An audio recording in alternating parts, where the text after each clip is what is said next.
My name is Maya Whitman. I'm 35 years old, a neurology resident and a single mother of 4-year-old twins. 3 months ago, I was lying in an emergency room bleeding internally after a car accident. My hands were shaking as I dialed my parents' number. I needed someone, anyone, to watch Lila and Logan for just a few hours while doctors tried to save my life. What I got instead was a text message in our family group chat that read, "You've always been a nuisance and a burden. We have Tim McGraw tickets with Victoria tonight. Figure it out yourself." So I did.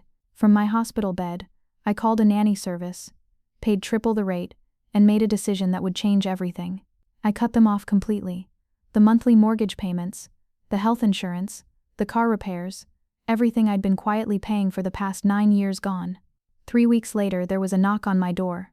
Let me take you back to the very beginning, to the quiet heartbreak of the Carter household. Growing up, I learned a devastating truth. Love in our house wasn't a given right. It was a prize, and it came with a strict ranking system. My older sister Victoria was the undisputed champion. She was 4 years older, effortlessly stunning, and had this magnetic pulling quality. Whenever she walked into a room, our parents lit up like they had just seen the sun rise. When Victoria announced she wanted to study fashion design, Mom openly wept tears of pure joy. Dad proudly declared her our little visionary. A few years later, when I nervously shared my dream of becoming a doctor, Dad barely looked up from his newspaper. He just gave a quick dismissive nod. That's practical. That was it. Practical. Not brilliant. Not inspiring. Just useful. Don't cry, I told myself. Just work harder. Make them see you. I buried my aching heart in thick anatomy textbooks. I aced every single exam, missed out on my youth, and clawed my way into one of the top medical schools in the country. 4 brutal years of undergrad, 4 agonizing years of medical school, and 4 sleep-deprived years of residency. The day I officially became a neurologist should have been the proudest moment of my life. The graduation auditorium was packed with cheering, crying families. But as I walked across that stage holding my breath, I looked out into the massive crowd and saw nothing but empty chairs where my parents were supposed to be. They arrived 3 entire hours late. "Sorry, sweetheart," Mom mumbled, refusing to even meet my eyes. She was already checking her phone, her mind somewhere else. Victoria had scheduled an unexpected meeting with a potential investor. We had to drop her off first. There were no proud tears, no bouquets of bright flowers, no celebratory dinner. Just a rushed, awkward picture in the freezing, windswept parking lot. They couldn't even stay for 20 minutes because Victoria desperately needed emotional support after her big meeting. I stood there alone in my long graduation gown, clutching my hard-earned diploma against my chest, watching their car speed away. I thought back to Victoria's first fashion show 4 years earlier. They had flown the whole family to Los Angeles, 5-star hotel suites, front row VIP seats. Dad posted 18 glowing photos online, calling her his talented girl. For 12 grueling years of medical training, I got a lukewarm "congrats, honey," and the smell of car exhaust in a concrete parking lot. I swallowed the bitter taste of rejection. I lied to myself, saying it made total sense. Fashion is a fierce, unstable world. Victoria needed a safety net. Medicine is reliable. I could survive on my own. I was the strong one, but I was terribly wrong. I thought my parents' favoritism was only a quiet, emotional ache that I could just ignore. I had no idea that their toxic love was actually a calculated financial black hole, and I was the one secretly footing the bill. It started 9 years ago, right after I finally finished medical school. Dad called me late one rainy evening, his voice uncharacteristically tight with embarrassment. "Maya, we're in a bit of a bind. The mortgage payment is due, and things are incredibly tight this month. Could you help us out? Just this once. Just this once." The phrase echoed in my quiet apartment. I transferred $2,600 that very night without a single hesitation. They were my parents. They had raised me. Of course I would help, but just this once quietly morphed into every single month. Soon their mortgage became my permanent responsibility. Then came the health insurance premiums, an extra $900 monthly when Dad's company dropped their coverage. After that, it was a never-ending cascade of sudden emergencies. Major car repairs, a mysterious roof leak, a brand new furnace. I never said no. Not once. I thought I was being the good, reliable daughter. I thought I was finally earning my place in their hearts. The cost of that toxic loyalty eventually destroyed my own family. When I was pregnant with the twins, my marriage cracked under the unbearable weight of my parents' constant demands. My husband walked out during my 6th month. He didn't leave quietly. He stood in our dim hallway, furiously zipping up his heavy suitcases, and delivered a brutal truth I was too brainwashed to accept.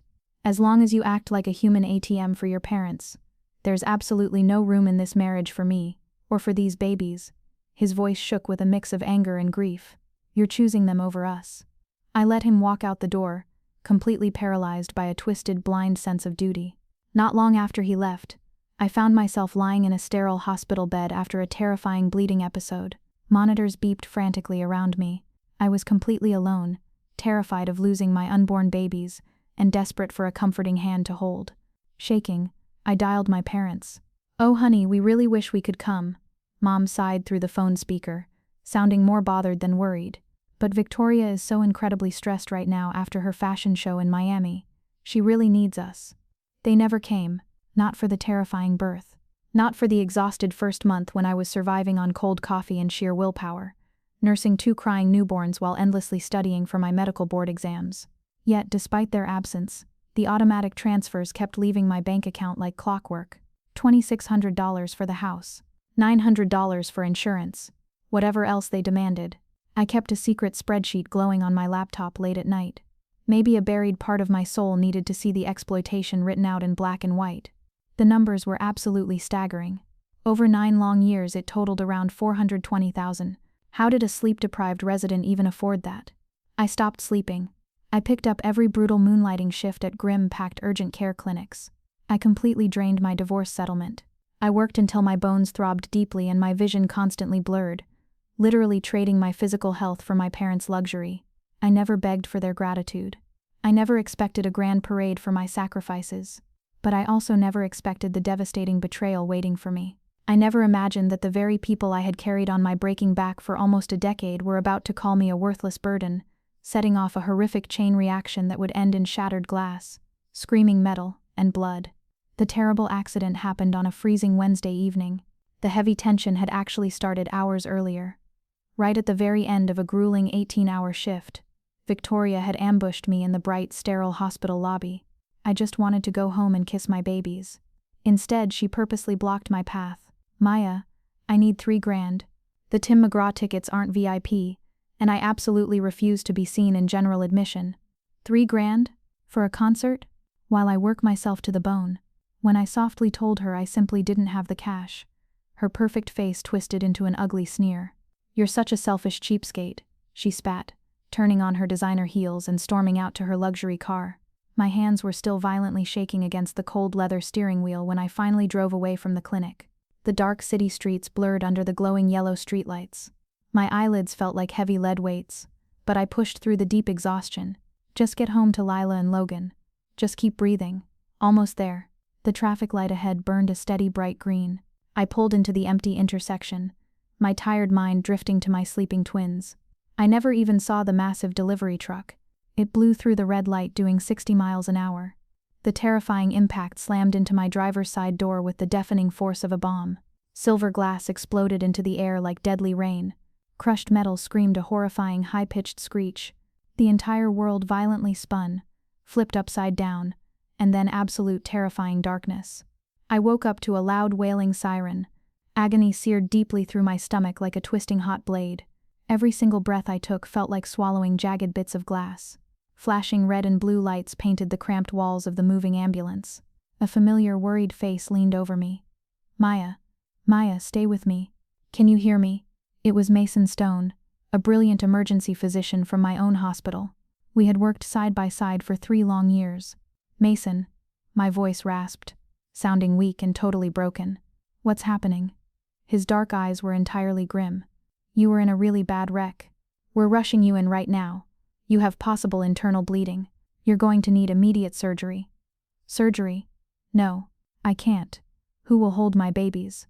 The awful word hit me harder than the speeding truck. Pure panic flooded my freezing veins. I grabbed his blue scrub top with weak, trembling fingers.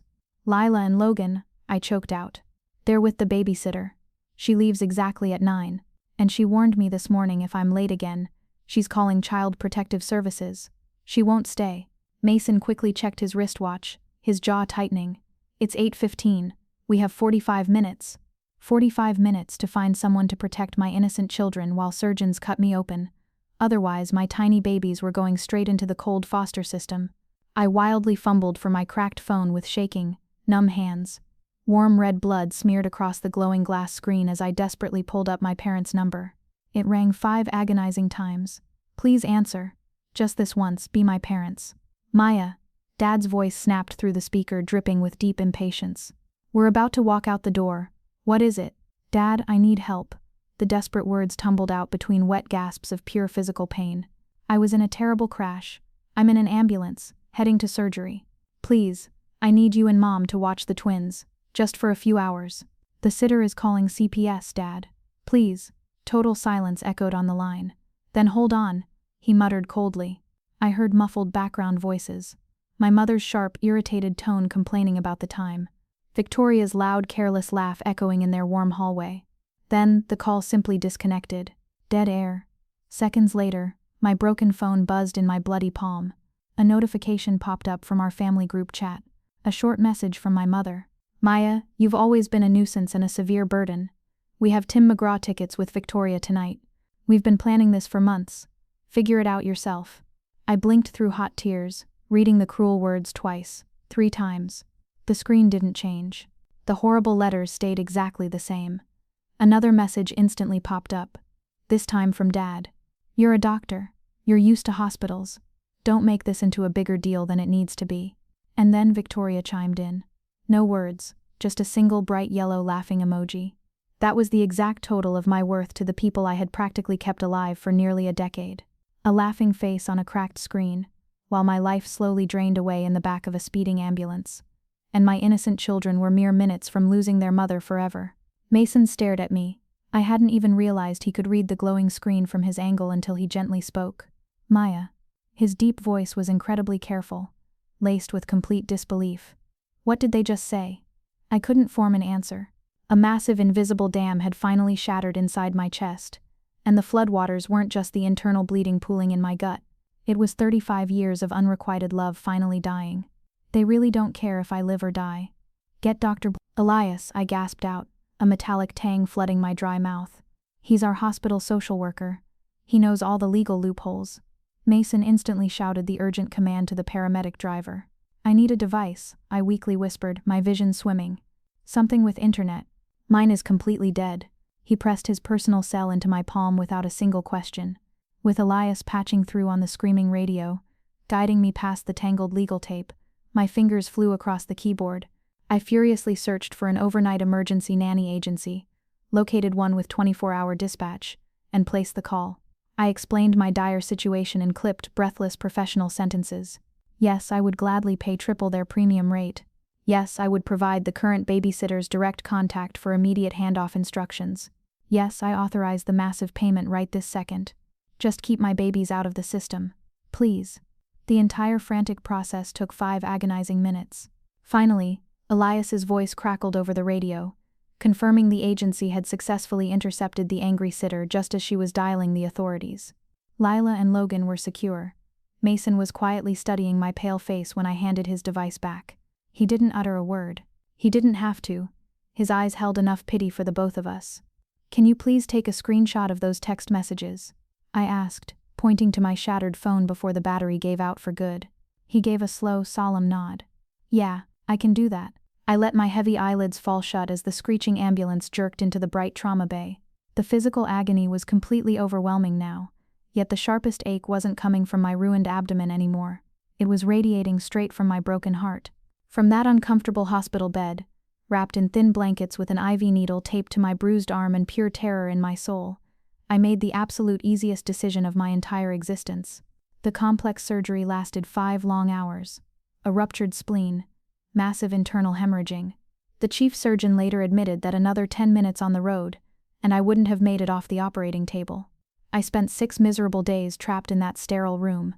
6 long days of dripping fluid bags, a heavy morphine haze, and gentle nurses checking my weak vitals every few hours. Not one single call from my family, not a quick message, not a 5-minute visit. Meanwhile, the hired nanny service was incredibly expensive, yet worth every single penny. Those complete strangers coordinated smoothly with my regular sitter, kept my sweet twins fully fed, and sent me wonderful daily photo updates. Paid workers took vastly better care of my desperate situation than my own flesh and blood ever did. By day 4, the fog in my brain cleared enough to think. I politely asked a passing nurse to fetch my laptop from my belongings. "Are you certain you're up for it?" she asked, her brow furrowing with concern. "You really should be resting. I have to take care of something important." My pale hands were surprisingly steady as I typed my secure password into the banking app. 9 solid years of scheduled automatic transfers stared right back at me, regular as a ticking clock. $2,600 on the second day of every month. $900 on the 16th. Never again. With a few firm clicks, I canceled them all. Every single one. Next, I opened my communication settings. I permanently blocked my father's number. Then my mother's. Finally Victoria's. There was no grand dramatic movie moment. No hot tears falling onto the keyboard. No second-guessing my choice. It honestly felt like setting down a giant crushing boulder I had been carrying upon my shoulders for so long that I had forgotten how to stand up straight. Mason and Elias stopped by later that quiet afternoon. Mason had checked on my condition every single shift, bringing warm coffee and offering peaceful, undemanding company. "How are you actually feeling today?" he asked, leaning against the doorframe. I slowly looked up into his kind face, and for the very first time in almost a decade, I spoke the absolute, unfiltered truth. "Better," I whispered, a tiny genuine smile touching my dry lips. "For the first time in 9 years, I actually feel so much better." He didn't push for messy details. He just gave a knowing nod, completely understanding the silent victory in the room. I had finally cut the toxic strings and chosen my own peace. But as I lay there healing, I knew perfectly well that when my parents realized their magical, endless funds had vanished, the blind rage they would unleash was going to be catastrophic. 3 agonizing weeks after my brutal surgery, I was finally back inside my own apartment. I moved incredibly slowly, my fresh stitches constantly pulling and burning under my clothes. But I was breathing. I was alive. It was a gentle, golden Sunday morning.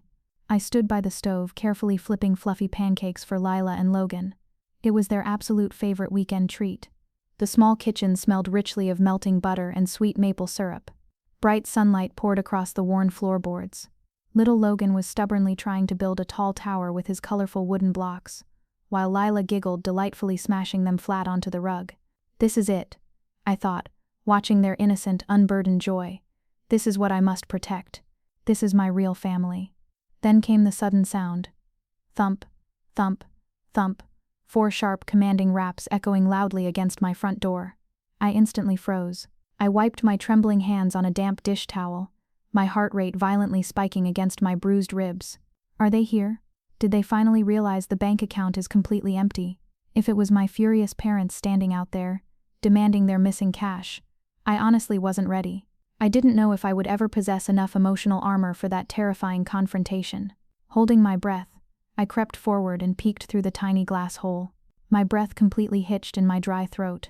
Standing patiently on my welcome mat was a tall, imposing man in his late 80s. He had perfectly combed silver hair and piercing blue eyes that instantly rushed me back to my safe childhood memories. Even leaning slightly on a carved wooden cane, his straight posture carried the absolute, undeniable authority of 45 years serving on the federal bench. Grandpa Theodore. I hadn't laid eyes on him in nearly 4 years. My parents always invented endless, highly convenient excuses whenever I begged to visit him. Too busy, too far away, far too inconvenient for the busy schedule. I clicked the heavy lock and slowly pulled the door open. Before I could even speak a word, he stepped inside and wrapped his strong arms around my fragile shoulders. He pulled me into a protective embrace so fierce and tight that it made my abdominal incision painfully throb. But I didn't care. I buried my face against his warm wool coat and let out a shaky, relieved sob. "Maya."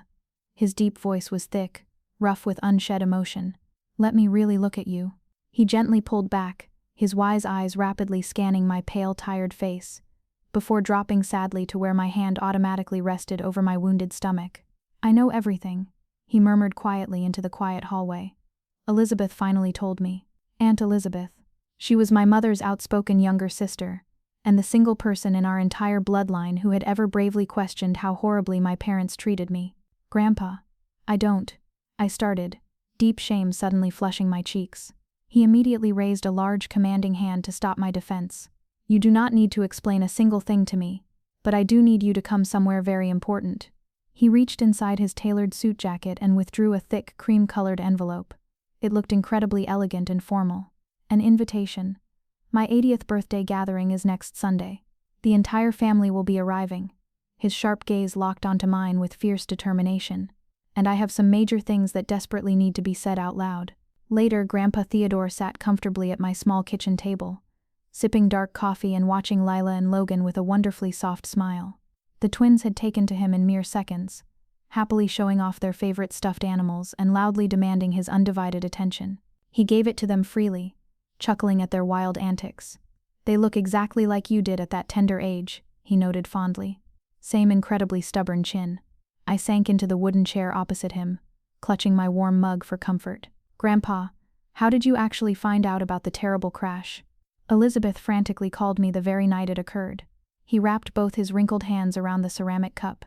"She heard through the grapevine of gossiping cousins.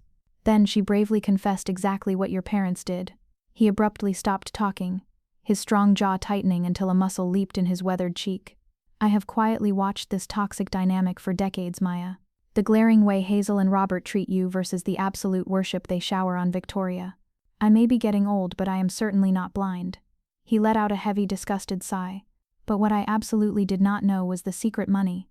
When I asked how you were doing financially, Hazel and Robert boldly told me you were running a highly lucrative medical startup and generously doing family charity work, simply for the corporate tax write-offs. They looked me dead in the eye and blatantly lied to my face to perfectly hide their greedy parasitism." I stared blankly down at my dark coffee. I always thought maybe I was just imagining the neglect. Maybe I was unfairly making it a much bigger deal than it was. "You weren't."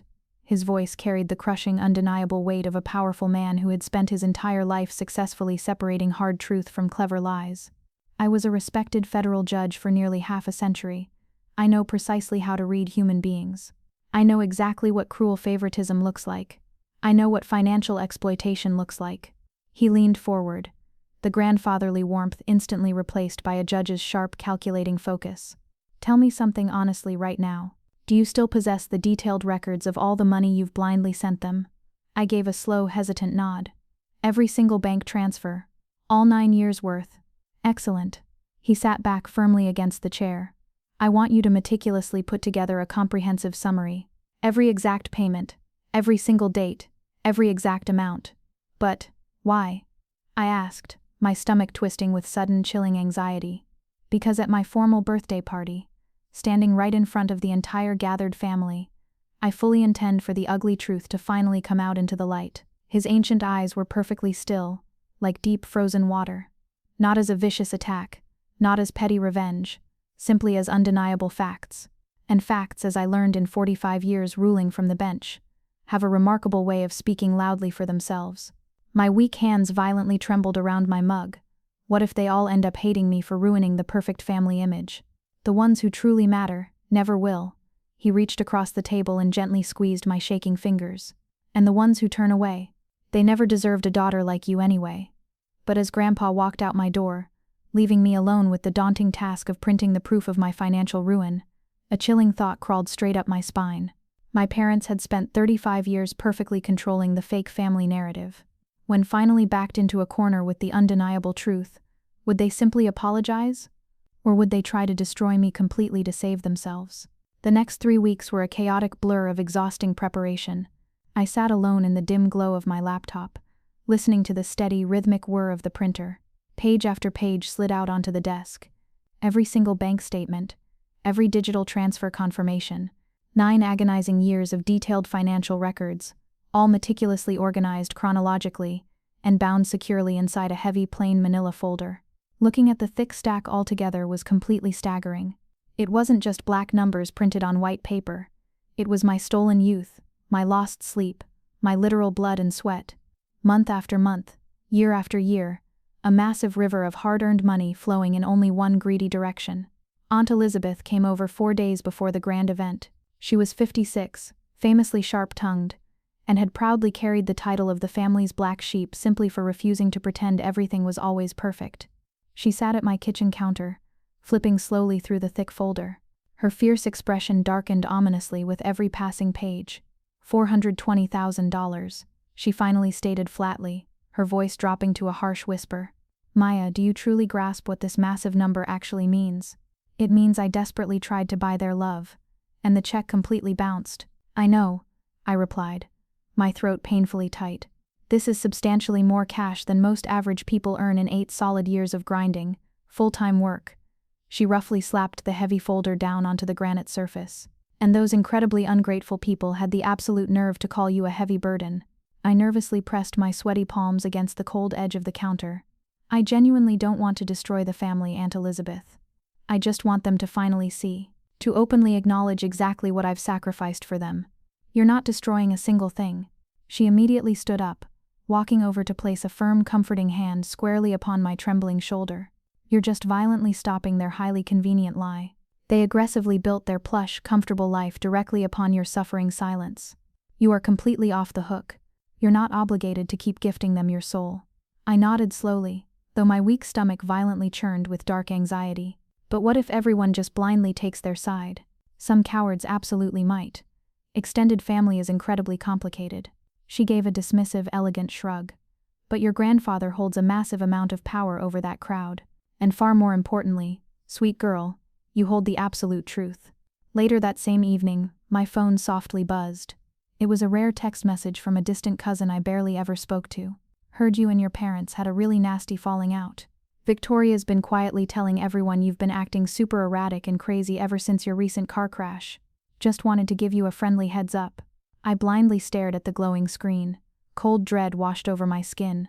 They were already frantically spinning the false narrative, aggressively painting me as deeply unstable, perfectly preparing their solid defense before I even arrived at the front door. I hadn't wanted a vicious, screaming fight, but it certainly seemed they were boldly bringing a war to my feet anyway. Sunday finally arrived. Grandpa Theodore's massive house was a breathtaking colonial estate sprawled across 4 lush acres of manicured green land. It boasted towering white columns and a beautiful wraparound porch. It was the exact kind of historical place that softly whispered of old established wealth and quiet absolute authority.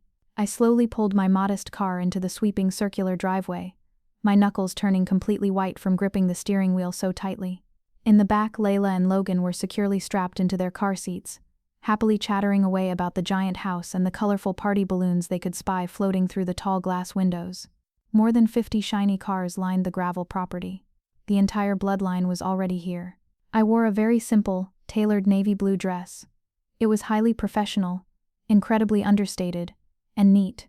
I wasn't here to scream or make a wild, dramatic scene. I was here on a terrifying mission to tell the raw truth. The heavy manila folder rested like a ticking time bomb, hidden deep inside my leather tote bag.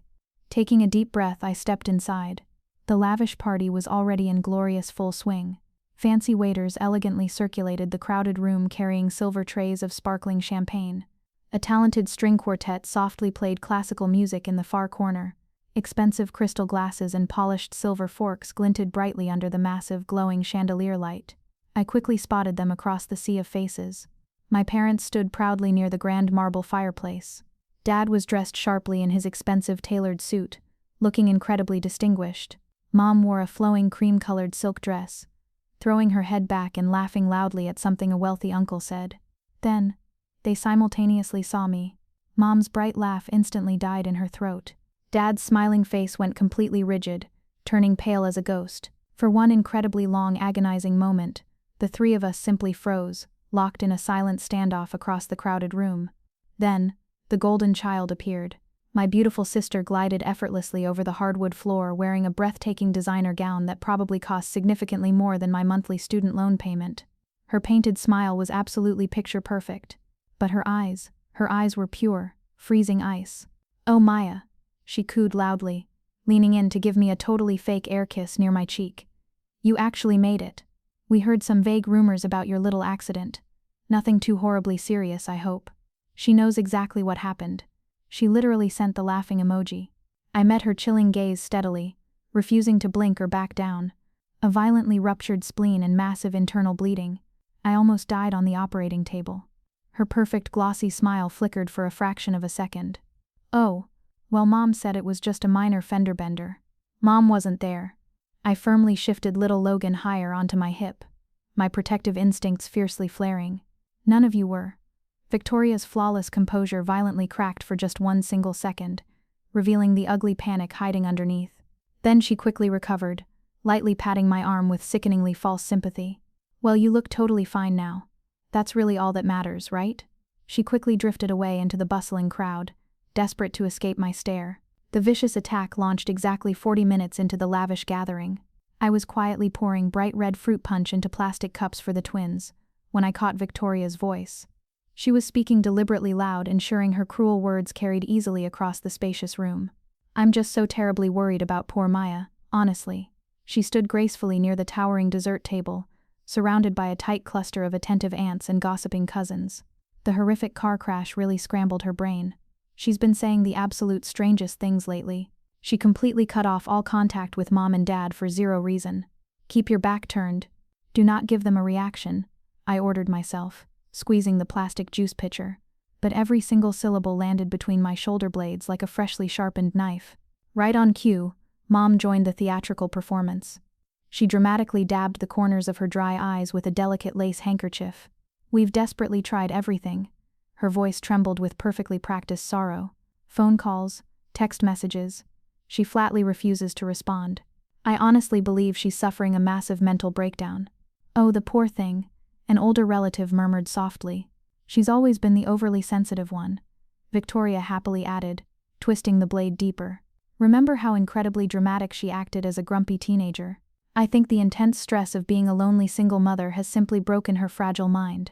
I felt dozens of burning eyes suddenly shift toward me, pitying looks, hushed, concerned whispers, heavy judgment. I swallowed the thick lump in my throat and said nothing at all. I just handed little Logan his filled cup and gently smoothed Lila's soft hair. Aunt Elizabeth suddenly materialized at my left side, her tone low and absolutely furious. "They've been aggressively laying this toxic groundwork all week long, calling random relatives, eagerly planting seeds of doubt. They sense a storm is coming, and they're actively trying to discredit your sanity before you can even speak." "I know," I breathed out. "Are you holding up okay?" I slowly looked across the crowded room toward my grandfather. He sat silently in a high-backed leather chair, watching the sickening scene unfold with an entirely unreadable expression. A heavy crystal glass of amber whiskey rested in his loose grip. Catching my gaze, he gave the absolute smallest, firmest nod. "I'm perfectly fine," I promised Elizabeth. "Let them dig their own graves." The noisy room quieted in an instant. Someone loudly clinked a silver spoon against a champagne flute. Grandpa Theodore rose slowly from his seat. Even at 80 years old, he effortlessly commanded total attention, holding the exact same powerful aura from his days as a feared courtroom judge. Every single eye in the estate instantly snapped to him. Before we continue with today's joyful festivities, his deep rumbling voice carried effortlessly over the silent crowd. "I have a few critical things I would like to address." The very air inside the room shifted. It grew heavy, electric. Before Grandpa could speak another word, my father hurriedly stepped forward, stepping directly into the spotlight. "Dad, wait." His tone sounded incredibly controlled, but I could clearly spot the rigid, fearful tension locking his jaw. "Before you say anything at all, there is a tragic family matter everyone needs to hear first." Grandpa slowly raised a thick white eyebrow. "Is there, Robert?" Dad confidently pivoted to face the large audience, playing every single inch of the deeply concerned, heartbroken parent. "As many of you may have already heard, my lovely daughter Maya has been going through an incredibly dark, difficult time." He sadly gestured toward my corner with a pathetic, watery smile. "Ever since her tragic accident, she's been highly confused, distant. She recently cut off all contact with her devoted mother and me." Mom eagerly rushed up beside him, still tightly clutching that ridiculous lace handkerchief. "We've only ever wanted the absolute best for our sweet girl," she whimpered, her voice shaking violently. "But she's been spreading terrible, vicious lies about us behind our backs, claiming we selfishly abandoned her, saying we don't love her anymore." The massive room fell deathly silent. I felt 50 pairs of judgmental eyes violently boring right through my skin. "We've tried so hard to be patient," Dad continued, shaking his head. "But it is totally heartbreaking. We gave that precious girl everything we had. Literally everything," Victoria happily chimed in from across the room, securing her cruel role. "She's even wildly claiming we refused to help her during her medical emergency, which is a complete, absolute lie. There must be some kind of severe neurological misunderstanding." An aunt standing nearby let out a loud, highly sympathetic gasp. Oh, the poor parents. I stood frozen to the floorboards. Little Lila had buried her frightened face deep into my neck, easily sensing the dark, suffocating tension. Maya, an older cousin I barely recognized, cautiously approached me, treating me like a wild, dangerous animal. "Honey, is everything all right inside your head? Your poor parents are just so worried about your mental health." I opened my dry mouth to defend myself, but the crushing weight of their combined lies stole my voice. No words came out. Then Grandpa Theodore's booming voice sliced through the thick room like a falling executioner's blade. "Are you entirely finished speaking, Robert?" The simple question sounded quiet, mild, even, but every single living person in that grand estate heard the deadly, freezing steel hiding right underneath the polite words. Dad's arrogant, confident expression instantly faltered, crumbling at the edges. I just thought the family really should know her condition." "Oh, the family is certainly going to know the truth today," Grandpa fiercely interrupted, his eyes blazing with righteous fury. "And I fully intend to serve it to them right now." He stepped deliberately toward the center of the massive room. His gait was measured, heavy, and undeniably commanding. It was the exact terrifying walk of a brilliant man who had fiercely presided over hundreds of high-stakes legal cases, and had never once lost total control of his own courtroom. The temperature seemed to plummet. You could easily hear a pin drop on the expensive rugs. "I've carefully listened to your deep concerns, Robert," he stated firmly, his voice echoing off the tall walls. "You've certainly painted a very vivid, tragic picture of a deeply troubled young woman who has inexplicably turned against her loving, supportive family." He paused purposefully, letting those toxic words hang in the frozen air. "Let them taste their own poison," I thought, pulling my innocent children closer to my racing heart. "Now I would like to politely ask a few minor questions." Dad immediately shifted uncomfortably in his tailored suit, his fake arrogant confidence rapidly evaporating into thin air. "Dad, I honestly don't think this is the proper place for a private family discussion." "This is exactly the place." Grandpa's tone didn't rise a single decibel, but it hardened into unbreakable granite. "This is our family, and families should always know the absolute truth about each other." He turned his piercing, icy gaze directly onto my squirming father. "Robert, let us begin with a remarkably simple question. Who exactly has been paying the expensive monthly mortgage on your sprawling house for the past 9 long years?" All the warm color violently drained from Dad's sweating face. "What?" he croaked, his throat suddenly completely dry. "Your mortgage." The old judge pressed relentlessly, stepping 1 inch closer. $2,600, due on the exact second day of every single month, for 9 years straight. Who has been paying that massive bill? "We." Dad's terrified eyes darted wildly toward Mom, desperately seeking an escape route that simply didn't exist. "We proudly pay our own mortgage, of course." "Do you really?" Grandpa reached slowly into his tailored jacket pocket and deliberately pulled out a thick, heavy object. "My manila folder. My entire life, bound in paper. Because I happen to hold right here a complete certified record of direct bank transfers flowing from Maya's personal account directly to your mortgage lender, every single month, for 108 consecutive months." A shocked, breathless murmur instantly rippled through the stunned crowd. That's just a silly misunderstanding," Mom stammered out frantically, her neck burning bright red. "Maya generously offered. We absolutely never forced her to do that." "I am certainly not suggesting you held a loaded weapon to her tired head," Grandpa replied with chilling, deadly calmness. "I am simply establishing the hard facts." He slowly flipped open the heavy folder. "Let me kindly share some exact numbers with everyone gathered here today. I believe you will all find them highly illuminating." Across the tense room, Victoria had gone completely pale. Her expensive designer gown suddenly looked like a cheap, borrowed costume. Dad's trembling hands were fiercely clenched into tight fists at his sides. Mom swayed on her feet, looking like she might actually faint onto the polished floorboards. And I just stood there, my heart pounding a wild, chaotic rhythm against my bruised ribs as the suffocating darkness finally began to lift. 9 grueling years, Grandpa Theodore read aloud from the crisp pages. "Let's break this staggering debt down." The huge estate was utterly, terrifyingly silent. Even the professional string quartet had completely stopped playing, their wooden bows hovering frozen in mid-air. "Mortgage payments, $280. He looked up, making direct, unflinching eye contact with the surrounding relatives. "That is for the exact house Robert and Hazel comfortably sleep in. The very house they proudly claim they pay for themselves." Someone in the back gasped loudly. "Health insurance premiums, $97,200. When Robert's previous company unexpectedly dropped their medical coverage, young Maya quietly picked up that heavy bill without a single complaint. He flipped another crisp page. Miscellaneous car repairs, general home maintenance, and sudden emergency expenses, approximately $55,000. Another page turned, sounding exactly like a cracking whip. Random cash gifts and endless financial support solely for Victoria's struggling fashion ventures, $15,000. He slowly closed the thick folder with a loud final thud. Total amount $448,000. Give or take a few minor dollars. Before any stunned relative could even whisper a single shocked word, Grandpa reached back into his pocket and pulled out one final devastating piece of paper. A legally certified property deed. But here is the absolute most despicable, unforgivable fact of all.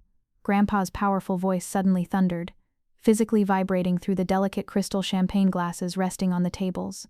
Maya was physically breaking her back, working endless, brutal hospital shifts to pay off this massive mortgage, falsely believing she was keeping a warm roof over her aging parents' vulnerable heads. However, I personally ran a legal title search yesterday afternoon. He pointed a shaking, furious finger directly at my father. Robert, would you like to confess to this gathered crowd whose name is actually listed on the official deed to that expensive house? Who did you secretly transfer total ownership to 3 years ago, completely hiding it while Maya blindly continued footing the massive bill? Dad was violently shaking, utterly destroyed. Mom let out a high-pitched, terrified whimper, covering her mouth with both hands. It's entirely in Victoria's name. Grandpa spat the toxic words out like deadly poison. Maya has been unknowingly buying a $500,000 luxury estate for the exact same ungrateful sister who just publicly called her a worthless burden. Victoria, the house is hers. I bought her a mansion while my kids wore second-hand clothes. My vision severely tunneled. The ultimate betrayal hit me so incredibly hard I momentarily forgot how to breathe. For 10 agonizing seconds nobody dared to speak. The absolute injustice of it burned my lungs. Then the deafening silence violently shattered, replaced by a massive uproar of pure outrage. The carefully built illusion of the perfect Carter family had finally burned straight to the ground. Aunt Elizabeth confidently stepped forward, her heels clicking sharply against the floorboards. She raised her hands, demanding attention. For some much-needed context, everyone. That staggering amount of money is more than most hard-working people make in 8 solid years of full-time labor. Maya did all of this while single-handedly completing a brutal medical residency and raising infant twins entirely alone. She offered. Mom's voice cracked in half, sounding remarkably like a cornered rat. We never ever forced her to pay. No one claimed you held a weapon and forced her. Grandpa calmly replied, his tone dripping with thick disgust. But I am deeply curious. In 9 long years of happily receiving her massive financial support, how many times did you actually look your daughter in the eye and say thank you? 0 answer. Only the sound of nervous shifting.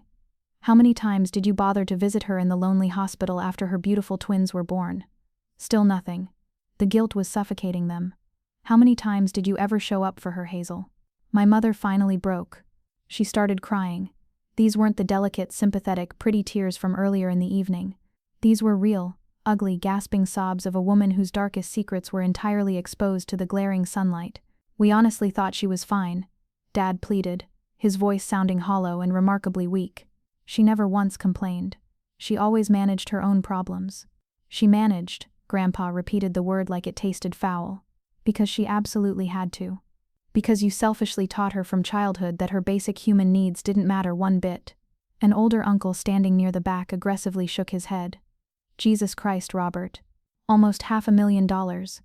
And you cowardly trick her into secretly buying a luxury house for her spoiled sister. And then you boldly call her a burden. Dad violently flinched, shrinking back exactly like he had been physically struck across the jaw. But Grandpa wasn't finished. The executioner still held the heavy axe. There is one final thing this family needs to hear tonight, he announced. He reached into his coat and slowly pulled out his glowing cell phone, carefully adjusting his wire-rimmed reading glasses. 3 short months ago, Maya was trapped in a horrific car crash. A very serious one. She was bleeding internally and being rushed to emergency surgery. From the shaking ambulance, terrified for her life, she called her parents. Her innocent babies were home with a babysitter who was preparing to leave. She desperately needed someone to watch them for just a few short hours. He paused, locking his icy eyes directly onto my trembling parents. This is the exact text message she received in response, typed directly from Hazel's phone. I will read it word for word. He cleared his throat. Maya, you've always been a massive nuisance and a severe burden. We have VIP Tim McGraw tickets with Victoria tonight. Figure it out yourself." The entire room completely erupted. "Oh my God," a cousin breathed out, covering her open mouth in sheer horror. There is absolutely zero context," Aunt Elizabeth snapped back, glaring daggers at her pampered niece. "What magical context makes abandoning your bleeding daughter during a deadly medical emergency remotely acceptable? We simply didn't know it was that serious." Dad shouted over the angry murmurs, waving his hands frantically. "Did you even bother to ask?" Grandpa's booming voice instantly cut through the loud chaos, silencing the room once more. "Did you try to call her back? Did you rush to the hospital waiting room?" Deadly silence. The truthful answer for anyone still wondering is no, no, and absolutely no. A well-dressed woman I vaguely recognized as a distant cousin physically took 3 large steps away from my parents, her face twisted with deep, undeniable disgust. Several other relatives immediately followed her lead, physically isolating my family in the center of the rug. My mother was sobbing completely uncontrollably now, her makeup ruined. "I didn't mean it like that," Mom wailed loudly. "I was just so frustrated with the schedule. I didn't think your own daughter might actually die." Grandpa finished the sentence for her. "Because you never ever think about her at all." He turned his weary face toward the shocked crowd. "I am not asking a single one of you to pass harsh judgment tonight. I am simply presenting the undeniable facts. What you choose to do with this ugly truth is your own personal choice." Then he finally looked directly at me. His fierce eyes immediately softened into warm pools of grandfatherly love. "Maya, is there anything at all you would like to say to them?" I honestly hadn't planned to speak a single word tonight. I had driven here fully expecting Grandpa to handle the entire heavy burden. I wanted to let the printed papers speak for themselves while I stood silently, bathing in quiet vindication. "Stay quiet," my old fear whispered. "Don't make a scene." But as I slowly looked around the massive room at my loudly crying mother, my utterly shell-shocked father, and my golden sister's rapidly crumbling empire, I suddenly realized I had found my voice. I don't need anyone to fight my battles anymore. I gently handed little Logan over to Aunt Elizabeth's waiting arms and bravely stepped forward into the glaring spotlight. I didn't come here tonight seeking petty revenge. My tone was incredibly steady, surprising even myself. I came here simply because Grandpa kindly invited me, and because for 35 years I have been blindly living inside a fake version of this family that simply wasn't real. A twisted reality where I was always the strong one, the highly reliable one, the quiet workhorse who supposedly didn't need anything. I looked directly into my parents' tear-filled eyes. "I foolishly believed you both when you claimed Victoria needed far more support because her chosen industry was harder. When you repeatedly said I could handle tough things on my own. I trusted you. I nearly killed myself trying to be exactly what you demanded me to be." A single hot tear slid slowly down my pale cheek, but I proudly refused to wipe it away. It was a badge of honor. But that terrifying night in the dark ambulance, bleeding out and totally terrified, I finally understood the cold truth. I wasn't strong to you. I was just convenient. I wasn't reliable. I was highly exploitable, and no matter how much cash I blindly gave, no matter how much I sacrificed my own health, it would never ever be enough to make you look at me the way you look at her. Several moved family members had instinctively shifted closer to my side, forming a protective barrier. A kind aunt gently touched my arm. A tough cousin nodded at me, thick tears pooling in his eyes. My father took a hesitant step forward, reaching out a trembling hand. "Maya, sweetie, I am not finished speaking." I stopped him dead in his tracks. "I don't hate you," I said very quietly, the absolute truth ringing clear. "But I absolutely cannot keep pretending this abuse is okay. I refuse to keep trying to buy the basic parental love that should have been completely free." An older uncle across the room turned a furious glare toward my father. "How could you sleep at night, Robert? This entire time you've been selfishly living off your struggling daughter while treating her like absolute garbage." The entire room was rapidly turning against them. I could practically feel the heavy shift in the atmosphere. "So what happens now?" Dad's voice was wildly desperate, his pride completely shattered. "You've successfully humiliated us in front of the entire bloodline. Are you finally happy?" I slowly shook my head. "I'm not happy, Dad. None of this heartbreaking disaster brings me an ounce of joy." I took a deep cleansing breath. "But I am also not sorry, because this isn't about public humiliation. It's about raw honesty.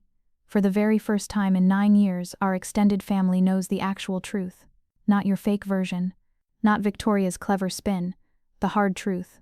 Victoria tried one last pathetic attack. This is totally ridiculous. You're acting like we're evil monsters.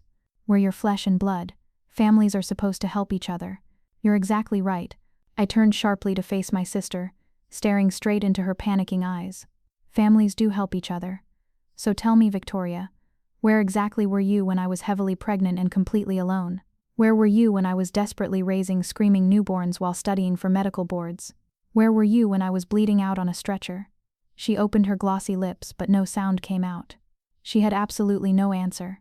I looked back at my broken parents. From this exact moment on, I won't be sending another single dime.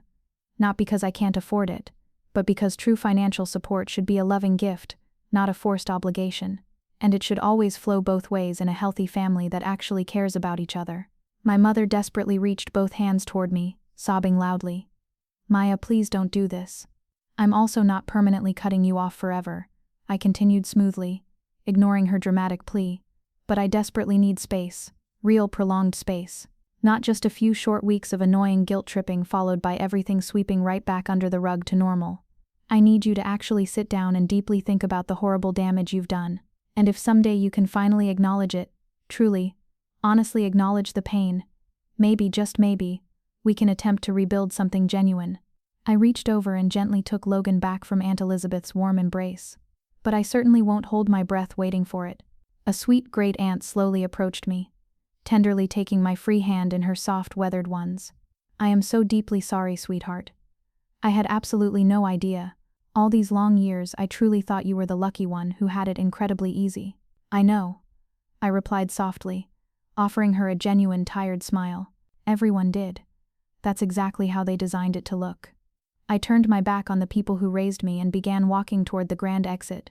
The heavy chains that had bound my soul for over 3 decades were finally, permanently shattered. But as I walked out into the cool evening air, I knew the real test was just beginning. My ruined parents fled the lavish party early. Nobody stepped forward to stop them. Not a single relative offered a warm goodbye. Dad practically dragged Mom toward their car while she wept hysterically into his tailored shoulder. Victoria silently followed close behind, keeping her perfectly styled head tilted down, absolutely refusing to make eye contact with the judging crowd. The heavy silence they left behind wasn't awkward or uncomfortable. It felt like the crisp, clean air right after a violent tornado finally passes. In the following days, the swift fallout was breathtaking. My phone buzzed endlessly with messages from shocked relatives. Cousins I had barely spoken to in a decade reached out to offer sincere apologies. Older aunts and uncles who had blindly swallowed my parents' fake narrative were rapidly reevaluating everything they thought they knew. I always assumed you were the difficult child. Cousin Rebecca texted me late one night. Victoria made it sound like you cruelly pulled away for zero reason. I am so incredibly sorry I ever believed her toxic lies. The active family group chat, the exact same digital thread where I had received that devastating message, went completely dead.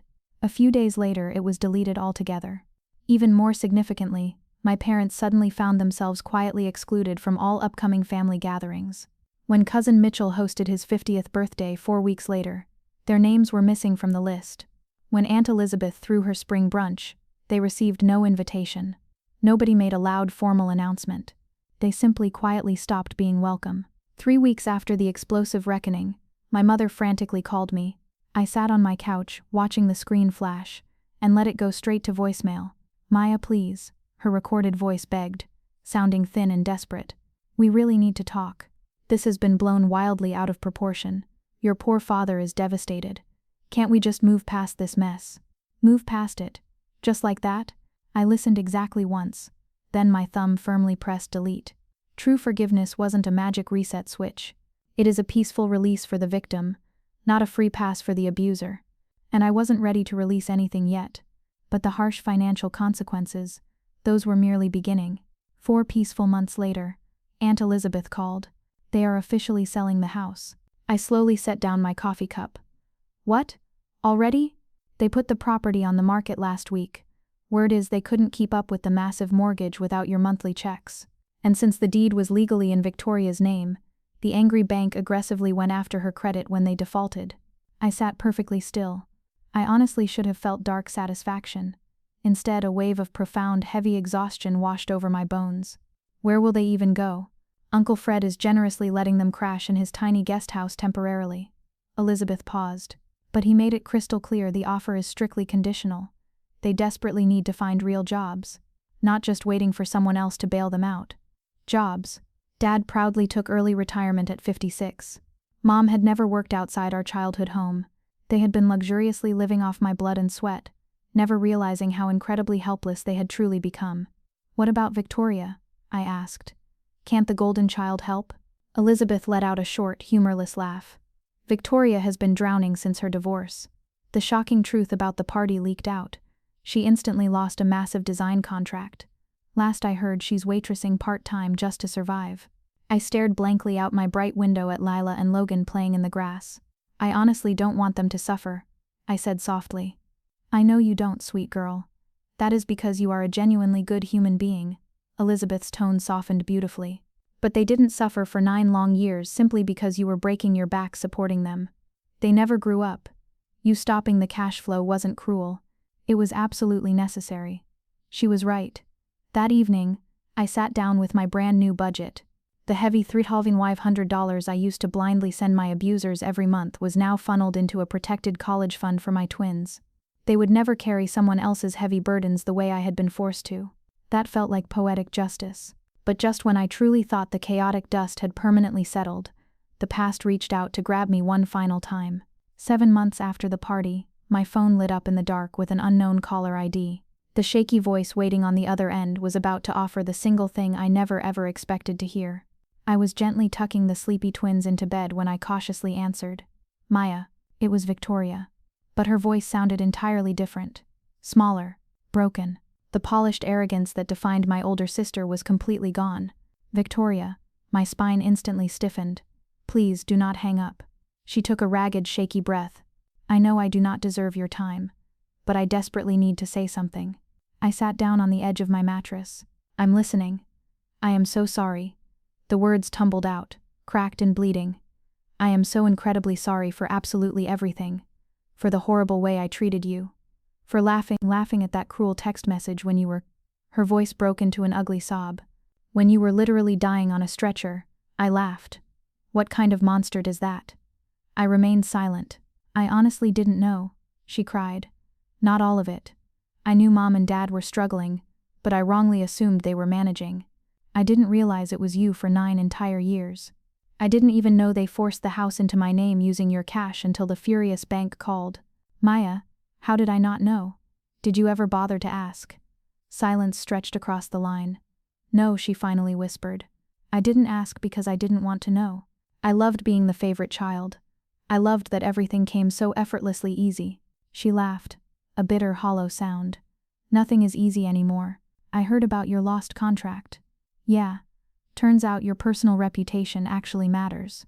Funny how that works. We sat in a heavy shared silence.